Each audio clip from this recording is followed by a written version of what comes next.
LK production YouTube चेनेलसिम नोंथांमोनखौ गासैखौबो बरायबाय। दिनै नोंथांमोननि गेजेराव लाबोदों आङो गरेस्वर टेट कचिं सेन्टारा खुंनाय TDP नि एबा चाइल्ड डेभेलपमेन्ट एन्ड पेडागजी साबजेक्टनि मोनसे मक टेस्टनि कुवेश्चन पेपार्स नोंथांमोननि सेराव सावरायनो लाबोदों।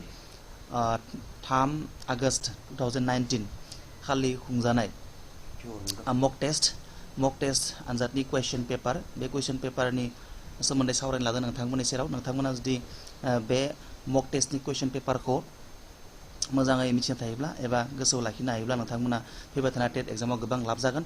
आरो बेजों लोगोसे आं दिनै बे कुवेश्चनफोरनि एक्सप्लेनेशनखौ बुंनो सानाखै, मानो होनबा एक्सप्लेनेशन खालामोब्लाथाय भिडिअआ गोलाव जायो आरो भिडिअआ गोलाव जायोब्ला भिडिअखौ नायनो डिसइन्ट्रेस्टिं जायो। स' नोंथांमोननि थाखाय आङो बे कुवेश्चनफोरनि एक्सप्लेनेशनफोरनि थाखाय नैबे भिडिअनि गाहायाव डिस्क्रिप्शन बक्सआव लिंक होनाय दं भिडिअफोरनि एक्सप्लेनेशनफोरनि। बे लिंकफोरखौ नायनानै नोंथांमोना बे कुवेश्चनफोरनि एक्सप्लेनेशनखौ नायना लानो हागोन। फै जों बिदिब्ला आगबारायनोसै। बे CDP एबा चाइल्ड डेभेलपमेन्ट आरो पेडागजी साबजेक्टनि सिरियल नाम्बारा 66निफ्राय जागायजेनदों। बियो फुल मार्क्सआ 30 मार्क दं। बेनिफ्राय 45 मिनिट्स होनाय जादों। समखौ जों बांसिन होनाय जादों मानोना बियो फार्स्ट मक टेस्ट। जोङो उननि मक टेस्टफोराव जोङो समखौ खमायना होनाय जागोन। जियानो जा फै जों आगबारायलांनोसै, नङाब्ला भिडिअआ गोबाव जायोब्ला डिसइन्ट्रेस्टिं जायो। नाम्बार 1 माने 61 जाबाय। 61 कुइसना जाबाय which one of the following is not a part of development। आङो बर'यावबो बुंलांखागोन, मानो होनबा बर'याव पेपार दं, खिन्थु बर'नि पेपारखौ आङो नैबे कम्पिउटाराव टाइप खालामनाय जायोखाय बर'जों भिडिअखौ बानायनो हास्लाबदिया। बर' आखरजों लिरनानै इंराजियावनो लिरनाय दं, नाथाय आं बर'आवनो बुंलांखाबाय थागोन कुइसनखौ। स' 61 which one of the following is not a part of development। गाहायनि माबे मोनसेया जौगानायनि बाहागो नङा। बे सिम्पलखा। जोङो जेब्ला डेभेलपमेन्टनि आयदाखौ फरायबाय थादोंमोन अब्लानो बेखौ रोखा मोनखादों। डेभेलपमेन्ट बेसेबां रोखोमनि दङ। डेभेलपमेन्टआ जा ससियेल डेभेलपमेन्ट दं, लेंगुवेज डेभेलपमेन्ट दं, इमोसनेल डेभेलपमेन्ट दं, नाथाय इक'नमिक डेभेलपमेन्ट गैया। स' इक'नमिक डेभेलपमेन्टआनो जाबाय बेनि एन्सार। गाहायनि माबे मोनसेया जौगानाय। इक'नमिक डेभेलपमेन्टआ जाबाय डेभेलपमेन्टनि बाहागो नङा।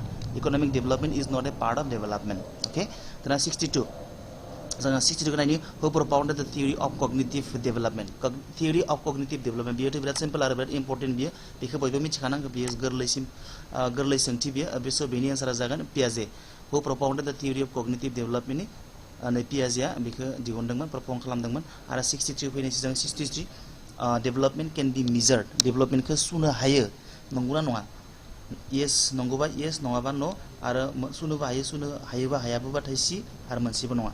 जोङो डेभेलपमेन्टखौ सुनो हायोबो हायाबो, माने ए आरो बि, येस आरो न'। खायसे डेभेलपमेन्टखौ सुनो हायो, खायसे डेभेलपमेन्टखौ सुनो हाया। बेनिखायनो बथ येस अर न'। 64 जाबाय। जोङो 64खौ नायलायनि।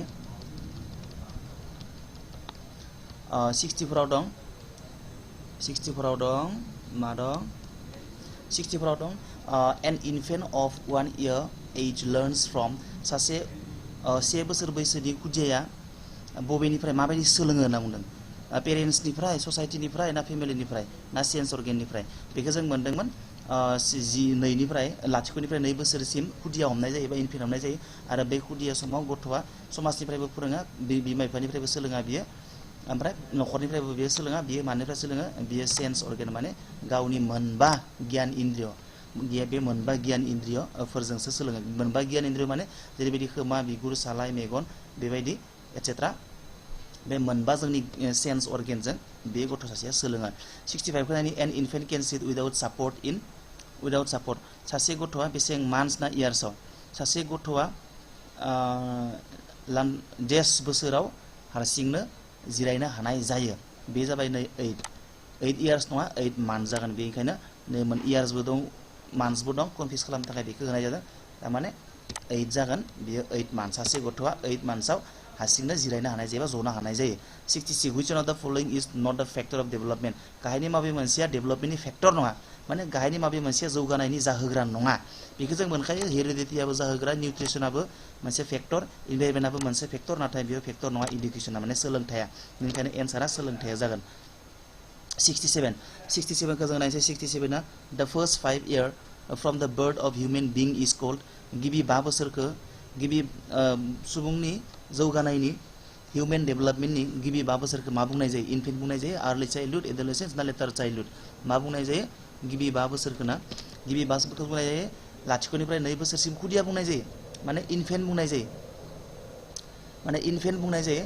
बेनिफ्राय 2 निफ्राय 6 बोसोरसिम माने गथ'सा बुंनाय जायो गथ'सा माने अर्ली चाइल्डहुड होनबा नैसि नाम्बारा जागोन अर्ली चाइल्डहुडा जागोन 67 निया दाना 60 adolescence period refers to adolescence period माने मा एडोलेसेंस माने लाइमोन बैसो माने लाइमोन बैसोनि ओंथिया जादों एडोलेसेंस पीरियड रिफर्स टू लाइमोन बैसोनि ओंथिया जादों दा पीरियड अफ लोनलिनेस हारसिं थानो मोजां मोननाय दा पीरियड अफ डुइंग क्राइम दाय मावनो मोजां मोननाय ना दा period of stress and storm गुथाल आरो बारहुंखानि सम नान अफ द एबव नैसि नाम्बारा जागोन लाइमोन बैसोखौ गुथाल आरो बारहुंखानि सम होननानै बुंनाय जायो ना 69 in which stage of development Dodge creativity अकार क्रिएटिविटीया मा समाव ओंखारो माने क्रिएटिविटी माने सोरजिलु गोहो सोरजिनो हानाय क्रिएशन खालामनो हानाय माबा माबि गोदान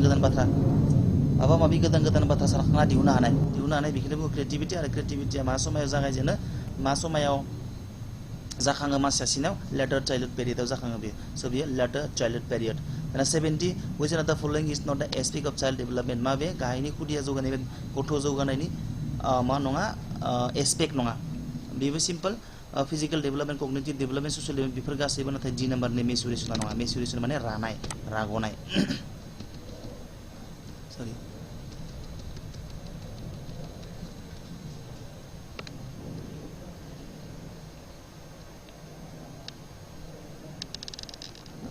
दाना 71 थांसै 71 मा दं 71 द period from 5 years to the period from 5 years to 12 years refers to 5 बोसोरनिफ्राय 12 बोसोरसिम मा सम हमनाय जायो लेटर चाइल्डहुड पेरियड बियो सिम्पल बेखौ नायबानो मिथिगोन बेनि एक्सप्लेनेशनफोरनि थाखाय गाहायनि बे भिडिअनि डिस्क्रिप्शन बक्सआव लिंक होनाय दं लिंकखौ थुना नायब्ला नोंथांमोना डिटेल्सखौ मिथिगोन द term emotion is derived from this language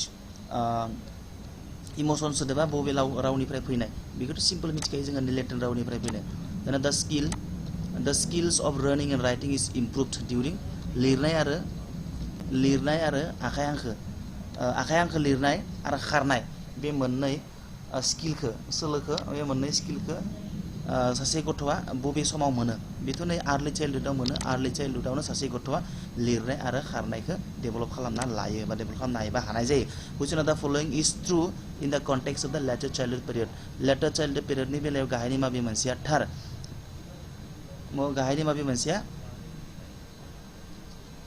नङा जानांगौमोन बियो गाहायनि माबे मोनसेया थार नङा जानांगौमोन बियो दै बेयो नैबे नट जानांगौ बियो नट जाबासो एन्सारा मिलायगोन नैबे माबा मोनसेया थार नङा बे जाबाय एलिमेन्टारि एजआबो थार नंगौ किं एजआबो थार नंगौ क्रिएटिभ एजआबो थार नंगौ नाथाय नै प्रि एलिमेन्टारि एजआ थार नङा मानोना लेटर चाइल्डहुड पिरियडखौ प्रि एलिमेन्टारि एज होननानै बुङा बेखौ एलिमेन्टारि एज होनना बुङो नाथाय प्रि एलिमेन्टारि एज होननानै बुङा ना 75 cognitive development means cognitive development माने मा child development skills of physical development ना स्किल अफ इन्टेलेक्चुअल डेभलपमेन्ट ना इन्डिभिजुअल डिफरेन्स माने नै मोनसे बिनि एक्सप्लेनेशनफोरनि थाखाय गाहायाव नैबे भिडिअनि डिस्क्रिप्शन बक्सआव लिंक होनाय दं लिंकआव थुब्लानो नोंथांमोना मोनगोन language development during early childhood period इज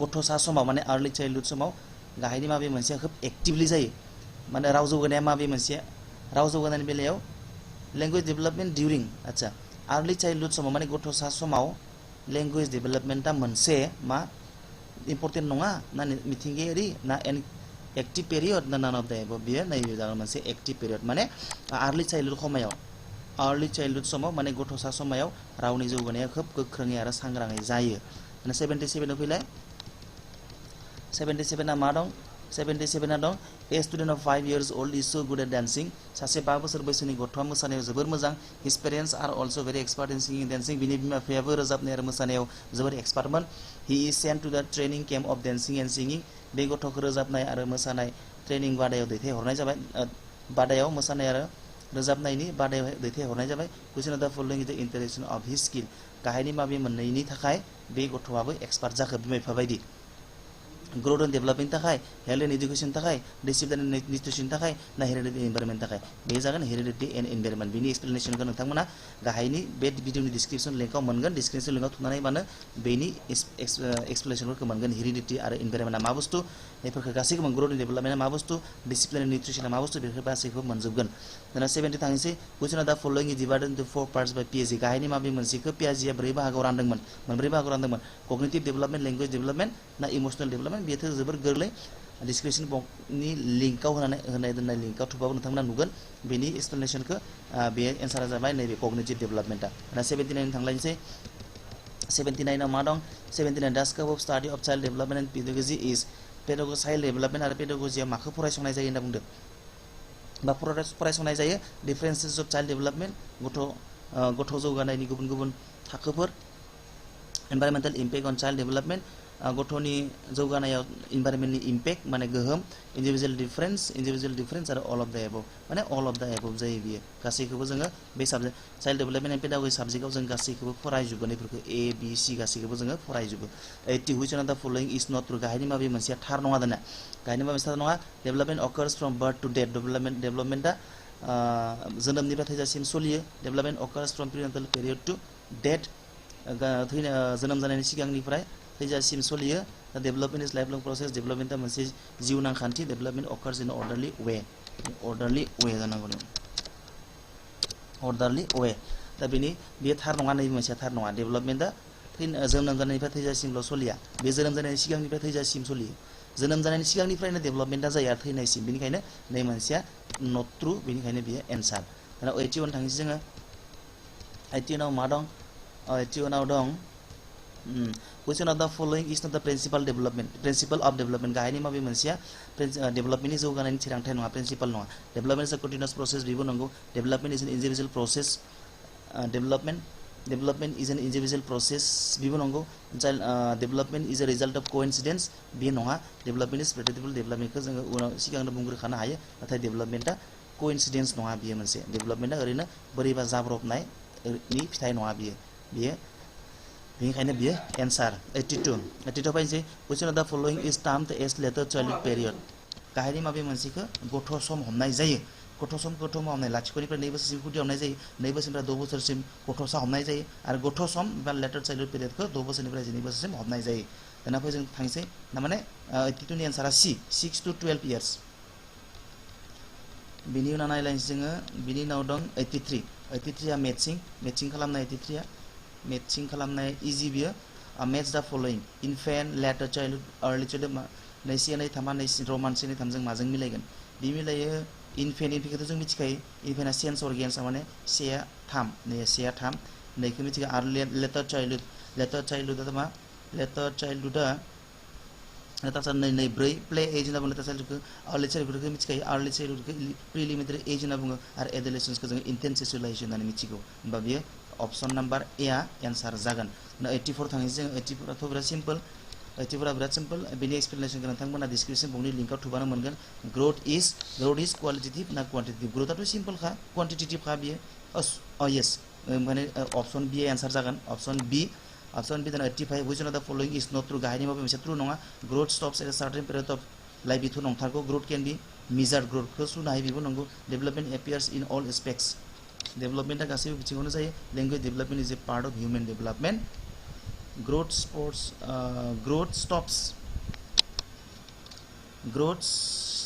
कुइसना भुल जादों बियो नैबे नट जानांगौ होमबासो मोनगोन अपसना भुल जादों बियो नट जाबासो गोरोबगोन कुइसना ओंखायनो growth stops at a certain period बेबो नंगौ गासैबो नंजोबो खिन्थु नै मोनसेया नै नट जाबासो एन्सारा मिलायगोन बेनिखायनो बियो नट जानांगौ ग्रोथ कैन नट बी मेजार्ड आरो एन्सारा बेनो जागोन दाना जोङो थांसै 86 आव मा दं which one of the following is the feature of later childhood period गाहायनि माबे मोनसेया later childhood period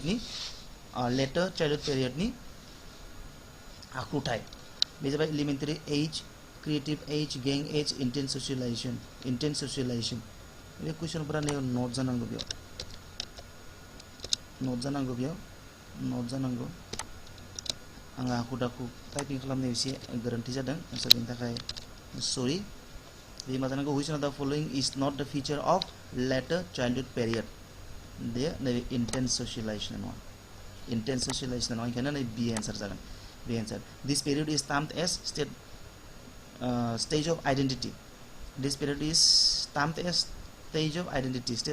होननानै मा मोनसे समायखौ बुंनाय जायो नै एडोलेसेन्स पिरियडखौ बुंनाय जायो स्टेज अफ आइडेन्टिटी होननानै एडोलेसेन्सखौ बुंनाय जायो बेनिखायनो 87 आ ऑप्शन डी 87 आ नै option D 88 which one of the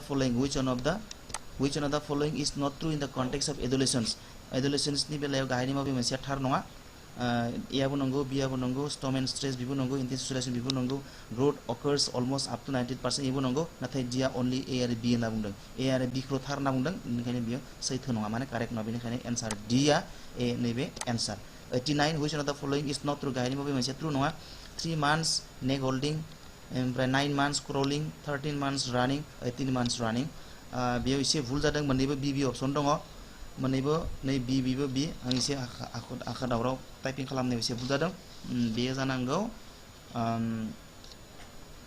एसे भुल जादों बियो आচ্ছা बेखौ दोनथ'दो बे कुइसना एसे गोरोन्थि जादों बे 89 खौ जोङो कुइसना भुल जानायनि थाखाय खालामनो हाथ'नाय नंलिया बे मोननैबो बी दं नै ओंखायनो जोङो बेखौ नांथ'ला एसे खिलिमिल जाबाय 90 दाना physical growth occurs at the rapid rate जोंनि फिजिकेल रेटआ माने देहायारि जौ बारायनाया माबे मोनसे समाव बांसिन जायो गोबां गोख्रैथियाव जायो इनफेन्ट अर्ली चाइल्डहुड एडोलेसेन्स ना बोथ ए एन्ड सी माने बोथ ए एन्ड सी ए आरो सी माने इनफेन्ट आरो एडोलेसेन्स बे मोननै समाव जोंनि देहानि बारायनाया गोबां स्पिडआव जायो नोंथांमोना बेफोरनि एक्सप्लेनेशननि थाखाय भिडिअनि डिसक्रिप्शन बक्सआव लिंक होनाय दं लिंकआव थुबानो बेफोरनि एक्सप्लेनेशनखौ मोनजोबगोन स' दिनैनि थाखाय बेखिनियानोसै नोंथांमोना बे कुइसन पेपारफोरखौ सर' खालामबाय थायोब्ला प्रेक्टिस खालामबाय थायोब्ला नोंथांमोना थारैनो फैबाय थानाय टेट एग्जामाव गोबां लाब जागोन होननानै आं सानो स' इयुननि भिडिअ लोगो मोननाय मिजिं बेखिनियाव दोनथ'बाय गोजोन्थों